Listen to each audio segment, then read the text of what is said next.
So I will be performing Sara Saksha Paripalaya in Ragam Pantugarali set to Aditalam. So I hope you all enjoy. Kartika, could please give me some tips too, please. You will rock it. Thank you so much.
सन्ततं करुणया जगदीशा सारसाक्ष परिपालय मामयि सन्ततं करुणया जगदीशा सारसाक्ष परिपालय मामयि सन्ततं करुणया जगदीशा सारसाक्ष परिपालय मामयि सन्ततं करुणया जगदीशा सारसाक्ष परिपालय मामयि सन्ततं करुणया जगदीशा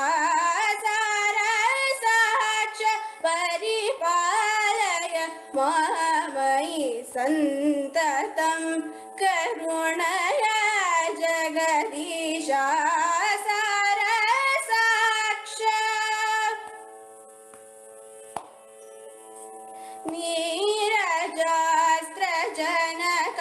नीरजास्त्रजनकादिकमे जगा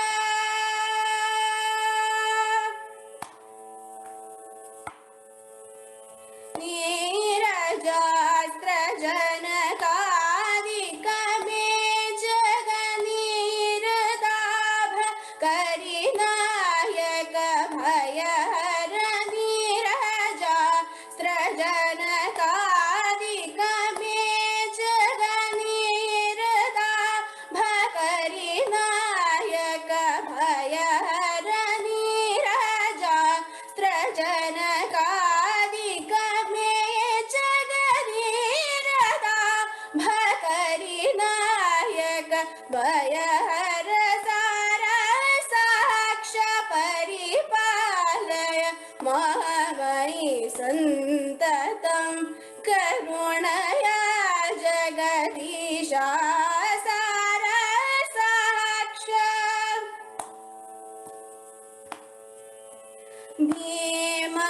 भीमसेव्यतम मङ्गललीर्यमुदा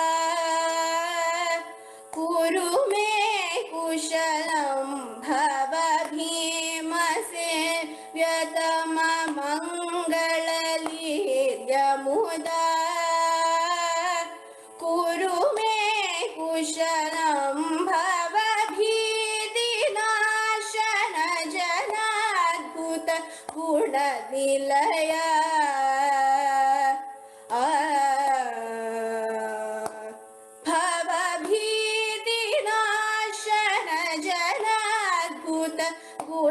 निलया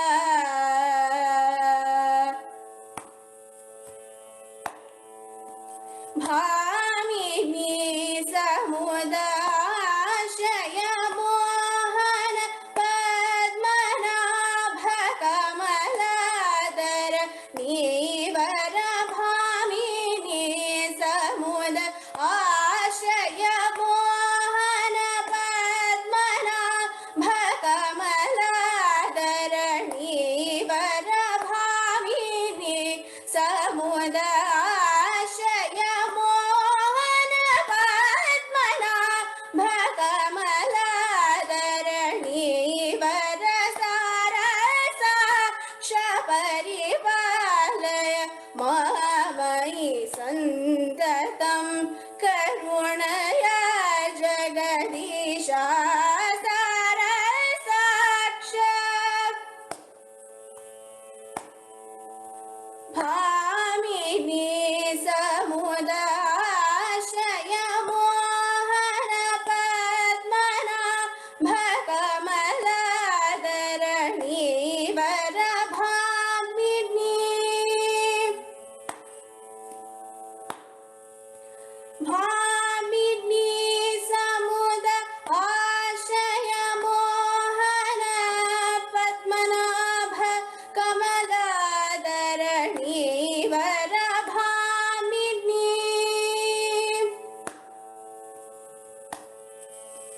भामिनी समुदाशय मोहन पद्मनाभ कमलादरणीवर भामिनी भामिनी समुदाशय मोहन पद्मनाभ कमलादरणीवर भामिनी सानिलपमबलनि भामिनी निलपमबलनि भा पमलपनि रसानिलपदनि भामिनी निसदनि वदनि सनिलपगमवदनि भामिनी गरि मदपमदपनि रसानिलपदनि गरि सनिलपमगमपदनि भामिनी सनिदपमपदनि भामिनी सगरि सनिदपमगमपदनि भामिनी निसदनि पदनि सनिदपगमपदनि भामिनी प प प मपदपमप प प मनिदपमप प प मपदमप मनिदपमप सनिदपमपदपमपदपमपदनि सरि सनिदरि गरि सनिदनि रि सरि सनिदपद सनि सनिदपमगमगमपदपम मप मनिदपमप पद पदनि सनिदरि गरि सनिदनि रि सरि सनिदपद गम गमपदनि भामिनी समुदाशय मोहन पद्मनाभ कमलादरणीवर सारसाक्ष परिपालय मामयि सन्ततं करुणया Jagadisha सारसाक्ष परिपालय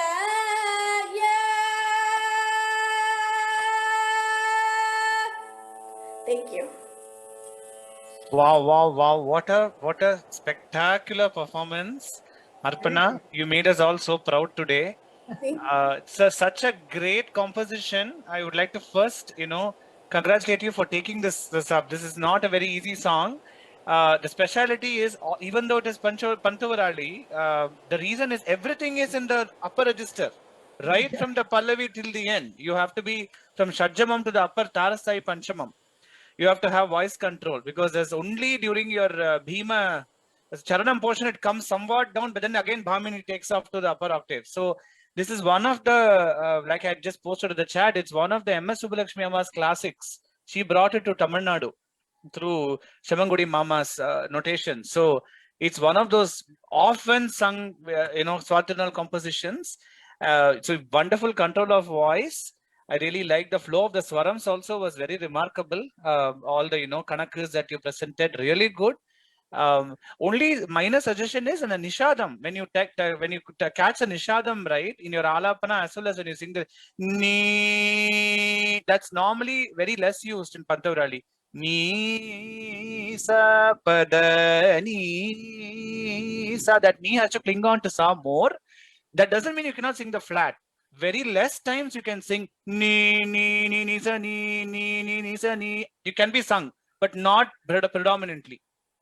At the large, you should always try to go back. Mani da pa, ma pa mani da pa, ga ma ga ni da pa. That ni has to always glide to sa, and sa ni ri ri sa ni sa ni ri sa ni sa. All that, that attachment to sa of the ri and the ni has to be very carefully handled.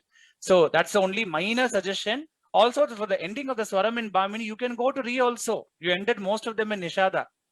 Pada ni sari bhamini, ni sari ga bhamini. You can sing that also.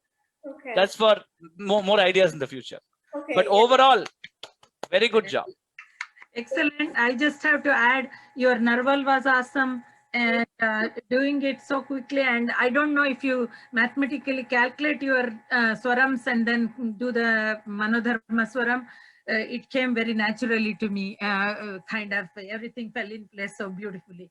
So doing it again and again, I hope that's what makes it come very naturally. Very good job. Excellent.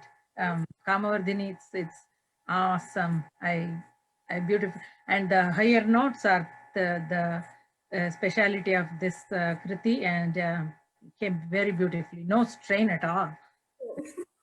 Thank you so much, Shamalanti and Karthik. No problem.